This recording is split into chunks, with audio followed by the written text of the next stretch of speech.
Chapter 10. Let's build the plan. I'm on a roll tonight, apparently. Okay, so you have the professional in place to start the ball rolling on your kids' recovery. Now we can get on to your job. Just like I teach the participants I work with the tools for building their confidence, courage, and a joyful life, so too I will help you build your toolbox for helping your kid not only stop cutting, but continue to progress into adulthood with confidence, a solid set of values to guide them, self-respect, and joy. So let's get to the plan. God damn, this book is good. Who wrote this? So good. Expectations. The cornerstone of the plan is that you get very clear about your expectations of your kid as a member of your household. We need to define our objectives here. What are their jobs/chores around the house? What do you expect their grades to be? Do they have a job outside of the house? What are their privileges? What happens if they don't meet expectations? How do you support the success of this plan as a parent or parents? Contracts.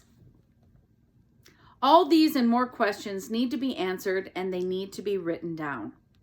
You write up a contract and include each section of this chapter: expectations, privileges, consequences, all the specifics.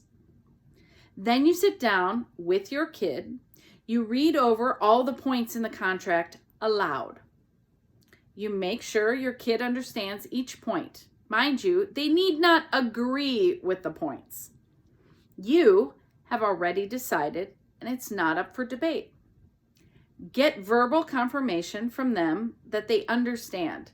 A salty head nod will do.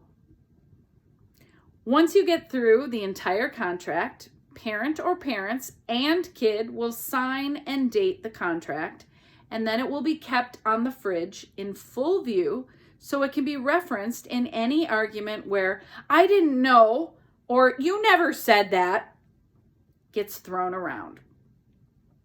It also holds you to the original boundaries you put in place when you're feeling some guilt or worry about enforcing consequences, or dropping the hammer, as I call it. The idea is that we want to reduce the amount of mood-dependent decision-making that goes on around these issues. Emotions fly around with parents and teens/young adults, especially when cutting is happening. That drives emotional intensity way up. So we want to develop the contract when you're calm, collected, logical, and clear on your family's core values, so that you have a tool to ground you back down when the emotional heat gets turned up, and it will. Grades. Assuming your kid is in high school, college, or grad school, even if your grad student doesn't live in your household, if you financially support them, you have a right to expectations around grades. What is reasonable to expect from your kid's grades? I assume since your kid is cutting that it's likely their grades have been slipping, if not tanking. If they haven't, this section may not take much time, but still do it in case slipping grades happen later. We base these grades expectations on their average academic history, any data you've collected from testing, neuropsych, academic, etc., and a small percentage on what you believe they are capable of getting. What expectation is not based on is what you wish your kids' grades were. Straight A's are not within everyone's reach, and that's okay. Frankly, most of the kids I see that got straight A's have some major perfectionistic tendencies, tons of anxiety issues, and don't have much of a clue how to let their hair down and have fun. You'd think, as a parent, that would be a dream come true, but believe me, it isn't for the kid and the adult they become. Yes, We want them to work hard and do their best. Of course we do. We just want some well-roundedness in there too, and self-esteem intact, please. And will you name letter grades or a general grade point average? Yes, it needs to be that specific. And it needs to be class by class and therefore changed each semester, trimester, or quarter. I do straight B's with participants, but you need not agree with that. I like straight B's because if that seems too low for the kid, then great. They should have no problem meeting it and getting the self-esteem points for accomplishing a goal they committed to. That's when we usually can see if they still stress themselves out, even with that relatively low expectation. I think the kids that work hard and have consistent and useful study habits don't also need to freak out, but they often do anyway. So we work on trusting in themselves, not behaving like a lemming or a martyr. There's no virtue in being like everybody else or in unnecessary suffering. Be grateful for your brain and work ethic and chill the fuck out. That's one path. If the straight B's are higher than the kid has been getting, but it's around what they used to get before they were cutting and in crisis, then we're just working on how to get the grades back up. What are the practical tweaks we need to make in your kids' day-to-day that will lead to accomplishing B's? And where are those choice points where fear tricks them into picking an unhealthy choice? We systematically figure out that and change in baby steps. That's the other path. The last path is the one where the kid never really got straight B's at their healthiest, and that's okay too. Perhaps there are some learning differences and testing could help, and or maybe academia just isn't their thing. When that's the case, we do what it takes to graduate with dignity, cooperatively setting goals for grades that make sense. And we look at trades and other career options that don't require more school and bring in an income sustainable for where and how they want to live. You already have an idea of where your kid falls, but talk to them about it. What do they want to do? How do they want to live? They may not know, but it's not a bad idea to begin to think about that. Not in a pressured way, just a conversation.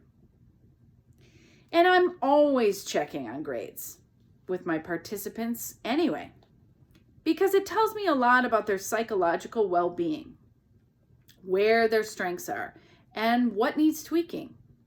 If your kids' grades have tanked recently, they're going to need some extra support for a while.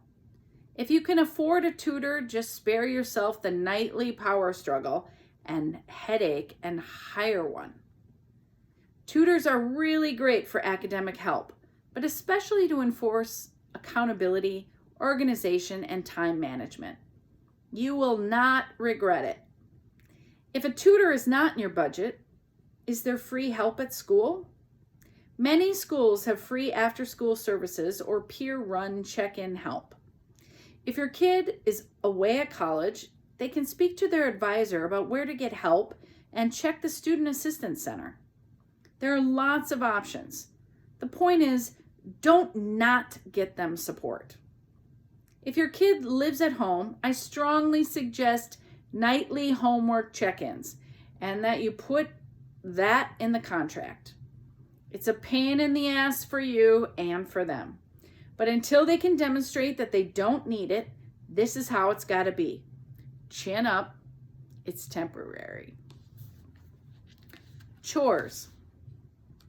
Damn, I might need a break before this chapter's over. Chores.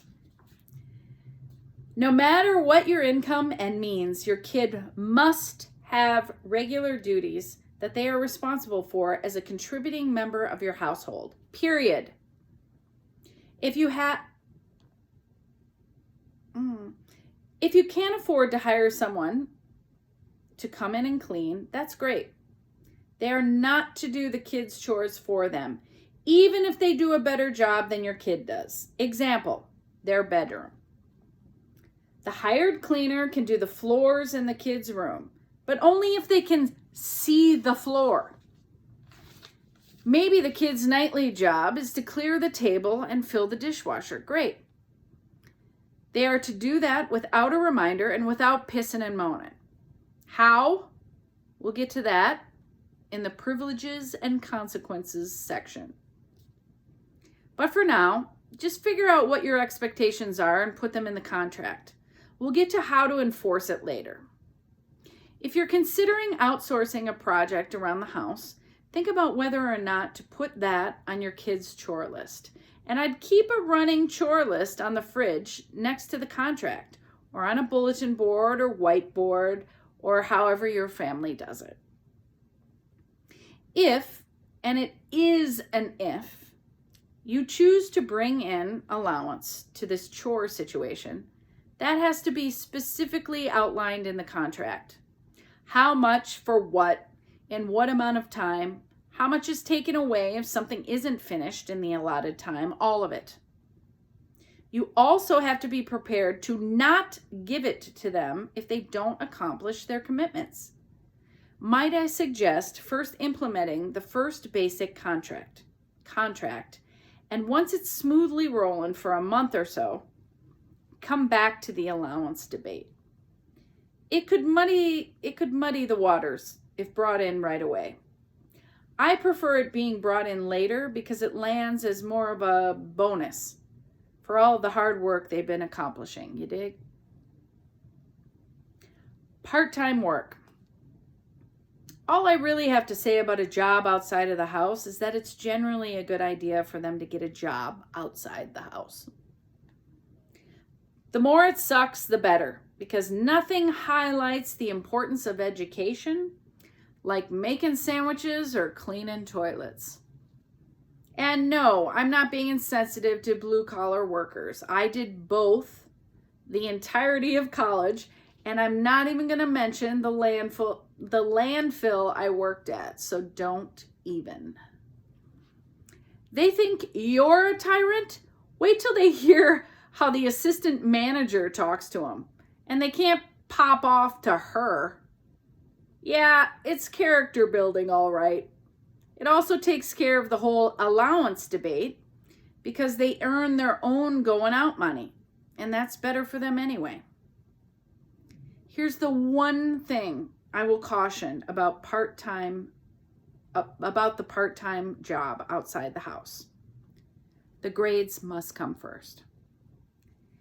If they are in school, that is their job. If your family is in dire times and you need any money any member can bring in, that is, of course, another story. Other than that kind of scenario, a part-time job is a privilege, and privileges are earned. Oh, I'm so stopping there.